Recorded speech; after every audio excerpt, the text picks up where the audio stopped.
So my name's Corey Bodzin. I'm head of product at ExtraHop. I've heard those comments about agent fatigue for a long time.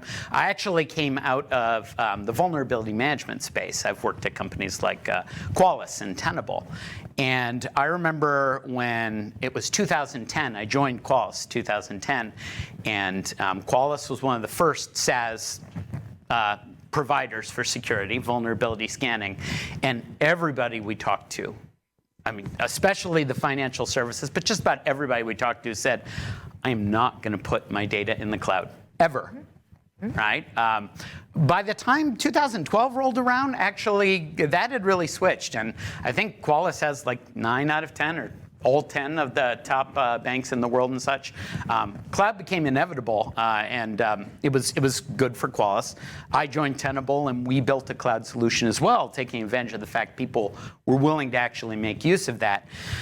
But at Tenable, we weren't designed necessarily initially for cloud, and so there were some things we had to learn. Like, our product was really good at identifying social security numbers and credit card numbers in your data sets, and I'm pretty sure I saw all the blood drain out of our general counsel's face when he realized that even though we didn't do it by default, a customer could configure to send that data up to our cloud.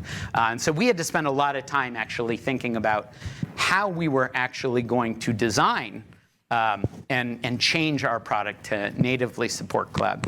So what I want to talk a little bit about today is about how we actually secure our cloud at ExtraHop and the way we do things.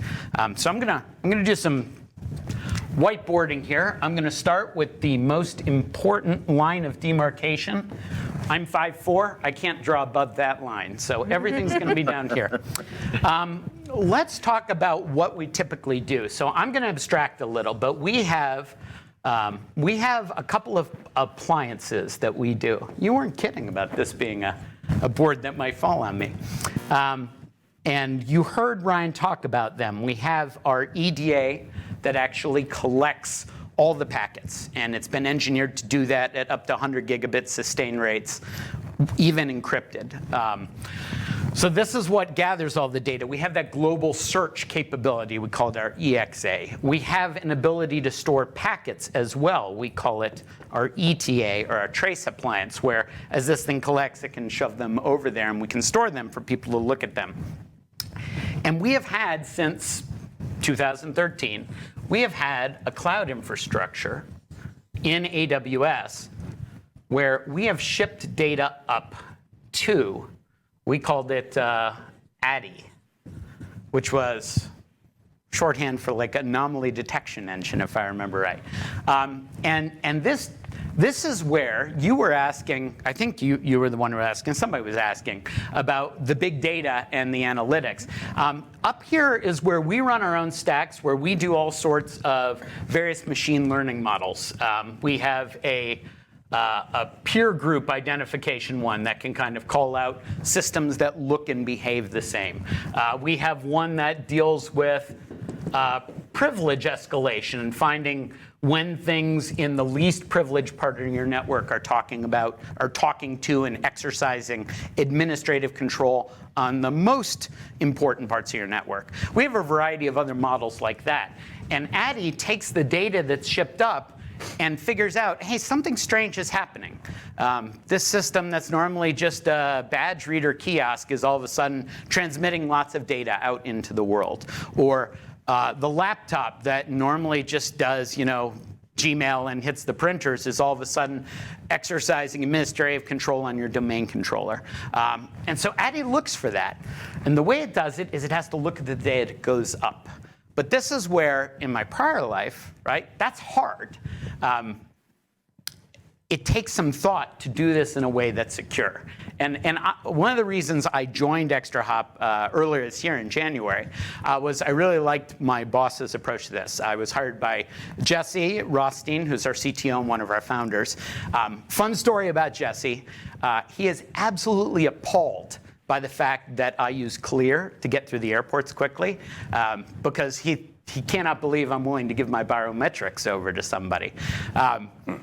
I like cutting through the line fast, but that's really good for our customers, that that's the kind of perspective our CTO and our company have always taken about data privacy. We take it very, very seriously.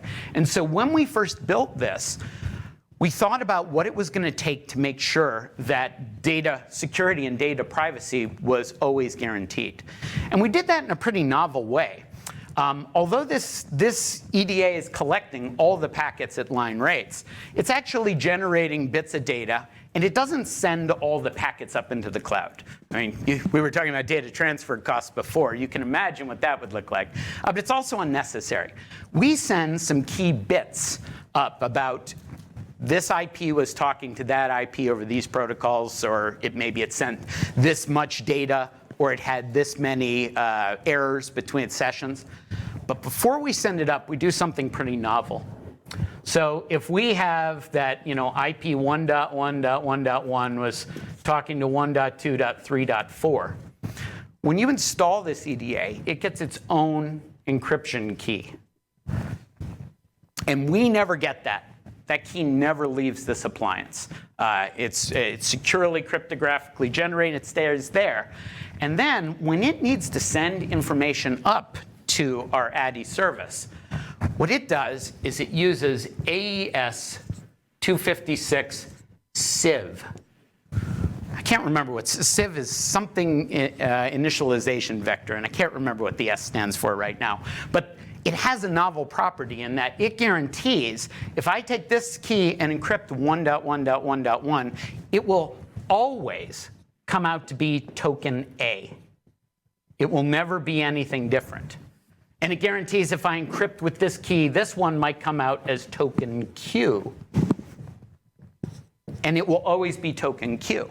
And so what we send up from our on-prem appliance, or if you're using the AMI in AWS or in Azure, we support other clouds, et cetera. We're just sending that, hey, token A talked to token Q and had 20 errors in it. Anything that could be personally identifiable, IP addresses or host names, we go through this encryption technique. This EDA is doing some type of analytics, behavioral analytics, zero-day event detection, and then creating metadata? Not exactly. It is taking all the packets off the wire and turning them into what we call wire data, where we take that jumble of packets. If you've ever looked at a sniffer, you know it's like watching the matrix screen. It turns that into a stream of structured information we call wire data and extracts roughly 5,000 features out of it, to use data science terminology. 5,000 different things. It stores all those metrics locally, and it sends the couple of things that are needed, because right there, it's not looking for the peer group information or privilege escalation. There are some types of detections that Jeff will show you that are basically pattern matching or looking for something very specific. We do those on the box, and we do them in close to real time. But there are other things where behavior, where we need a baseline, we want over time. So it just sends up some basic metrics that have been de-identified. So token A, token Q.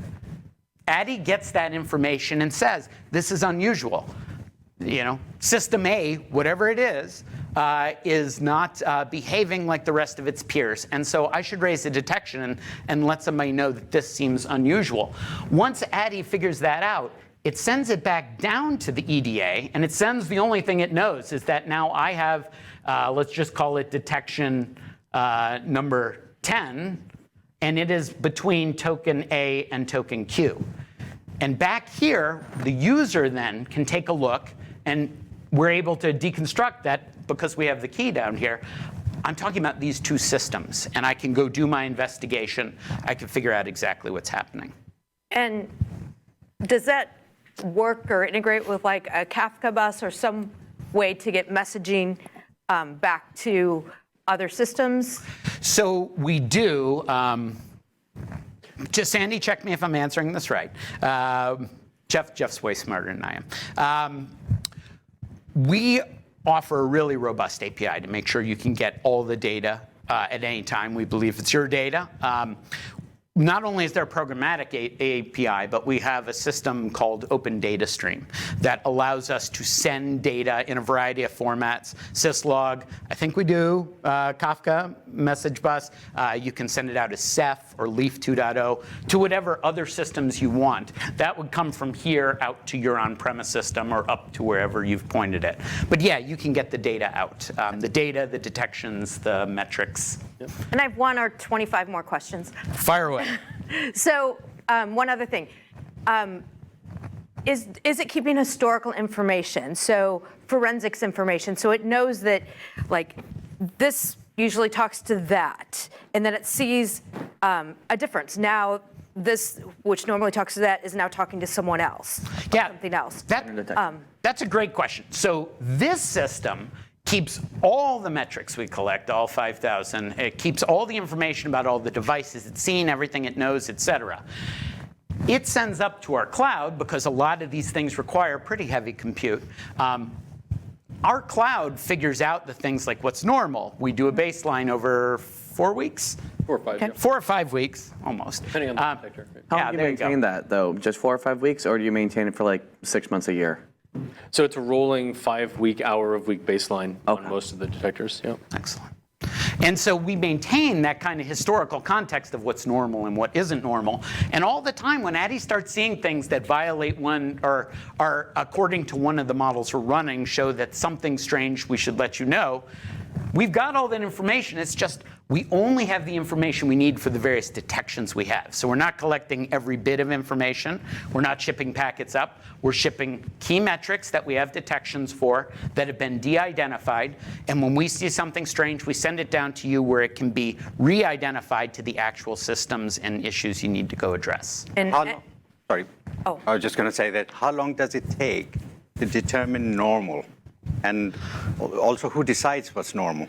Well, that's really that's a great question, and it depends. As Jeff said, depending on the detection, depending on the model we're talking about, some take a little longer to train, some take less time, but we expect it to be several weeks. To look at what's normal behavior for a laptop versus what's normal behavior for a Polycom versus what's normal behavior for your database. And normal behavior isn't just who's it talking to out in the world. We do north-south. But also, we're really strong on east-west of what's just happening within your network. So what's a normal database response time? And when it starts to degrade, we'll fire a detection to let you know, even though that's not necessarily security. I think, if I remember, you asked before, was it the performance product or the security product?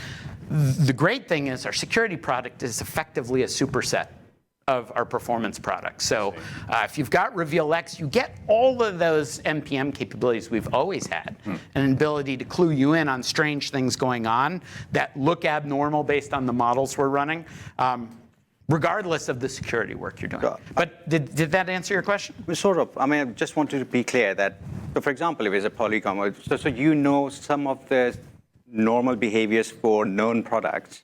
So for example, if I bring up a PC, an EC2 instance or something like that, are you relying on known behavior, or are you relying still on, okay, this is a user device, we'll monitor it for 4 weeks or something, and then that's normal? So someone has to approve that, yes, I expect that. No, that's a great question. Our general philosophy is we don't want you to have to configure anything. We want to learn as much as possible. And we actually have a spectrum of detections. I've mentioned all the detections that happen up in our cloud. Some of them happen on a long baseline of data. Some of the detections in the cloud fire much more quickly because we can just establish that there's something unusual with less amounts of data. Is there a measure on much more quickly? Known ransomware encryption attack is going off right now. What's my detection return? great question. Seconds, minutes, hours, weeks. Yep, seconds. Seconds. Cool. Yeah. And that's And seconds, milliseconds. so never, well, milliseconds are possible. So there are I've seen some solutions that'll detect it within I've looked at oh wow, within the milliseconds range, it encrypted 7 files and then stopped it. And that's So one of the we measures I'm using. we do have some detections. A great example is earlier this year, Bluekeep, right? We could, after a little bit of time, we hope to get even faster and faster on it, we were able to come up with an idea of when Bluekeep is being exploited, this is exactly what that is going to look like. So that's just essentially a pattern match. We can run that here very quickly and notify you, I mean, the minute those packets are coming. But well, wait a minute. All right, so that sounds like you created a pattern match for that and then deployed it to your solutions for your customers. Right. So I want to take it back to your question. So we have things that cover the known knowns. And the known knowns tend to be the simplest. They can execute extremely quickly. How often is that updated with the known? We actually, with the same channel that we use to push detections, we're also able to, if you choose, push down new detectors, new CVE detectors, for example, push down threat intelligence, push down ransomware definitions. We can push those multiple times daily. We envision a future where, just like out of the realm I came out of, vulnerability management, where customers will expect that they will use us to augment or even supplant their IDSs, and they need those breaking news, new emerging threats to be updated very quickly within, minutes or hours, at most a day. We're getting there. So if this is doing, sorry. I was going to go back to Bluekeep. Let me just tie it back to, I want to answer your question because that was a great question. We do the known knowns. Around that. We think most of the power, especially in security, is about the unknown unknowns, and that's where we really leverage ML. And so to your question of, do we ask somebody to say, yeah, I've seen this, it's normal? No. We rely on our ML to actually determine, here's groups of systems that we think are common based on protocols, activity, et cetera. Here's what we've observed and learned is normal behavior versus abnormal behavior. And so we try very hard, and Jeff will show in his demo the things we call out and why we tell you, hey, we're firing a detection because this seems unusual. But for those unknown unknowns, we try to make it as automagic as possible, that we just learn what your network is and what the different devices are, what their different normal activities are. Some things are obvious, right? Protocols for databases or domain controllers, we don't need a real long baseline to figure out that's an important thing. And we know what a database server looks like.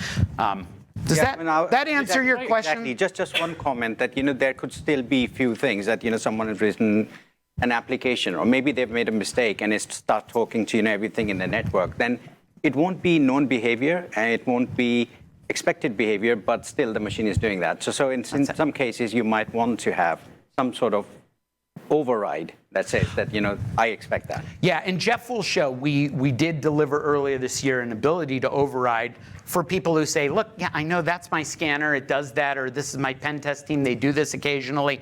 I don't need to be alerted. I mean, I want to be able to find it if I need to check, but otherwise it doesn't need to be flashing red in my face. Let me jump back to your Bluekeep example. Please, go ahead. So, we've identified there's a Bluekeep out there. It's been detected, and we were able to start notifying you. Do you have an element of orchestration there, so it'll feed down? Like, we've identified this, and we're going to go start blocking and rejecting and doing something, whether it's TCP resets or it's telling your firewall, stop this, or anything like that. Just any level of orchestration or automation is part of that. Yeah, that's a fantastic question. Absolutely.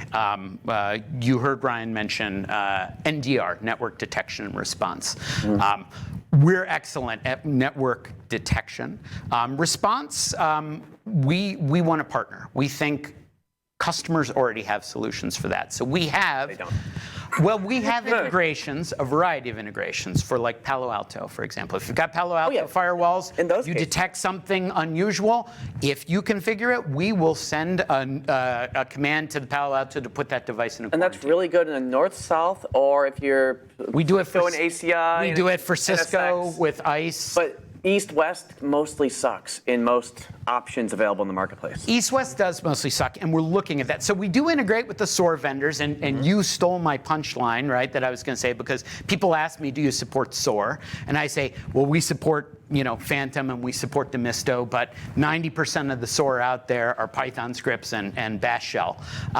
So our API lets you do that, but you're right, for east-west, in fact, we're working on, we're always able to detect peer groups and what's normal in communications between abnormal things, and we're thinking about, can we even go farther and point out areas where your network seems to be segmented, either actually or logically, and then things are crossing that segmentation in ways you might not expect. I find the adoption implementation solutions around that usually have then tie into your switches and such, in which you're issuing out consistent TCP resets to stop those type of activities from occurring. We think the best TCP resets. That's how it's being done in Yeah. cases. It's not my choice. That's the choice you keep it doing. I'll be really frank, right? One of our competitors talks quite a bit about this capability. We're not so sure that that's what our buyers want, is to have the security team have something that goes and changes the behavior in their network. We think there are a lot of tools and capabilities that are designed to do that job, and we want to work really well with them, on top of the fact that we don't want to try to get agents out anywhere or make sure that we can talk to any piece of switchgear. So Cisco's a perfect example. They're a great partner. They have an infrastructure for doing this. We think it's a good way to go. We think if you have a tool like a CrowdStrike or a Carbon Black, that might be something we want to talk to. Maybe we want to talk to Phantom and let Phantom do it. So AMP and other things, just anything that allows you to perform that kind of functionality. So we even the biggest threat in all of those is the Microsoft data center, which is every data center for the most part. And your biggest threat there is the fact that no one uses Windows Firewall, and because that can solve most of your problems there. Yeah. But no one. Oh yeah, just turn that off. Yeah, it's too hard. Yeah. Just turn it off. So yeah, and that almost ties back, right, again, my life as a vulnerability management vendor. The answer would always be turn on data execution protection, or why did you have Acrobat, I'm really dating myself here, allowed to execute JavaScript? Turn that off, but people don't.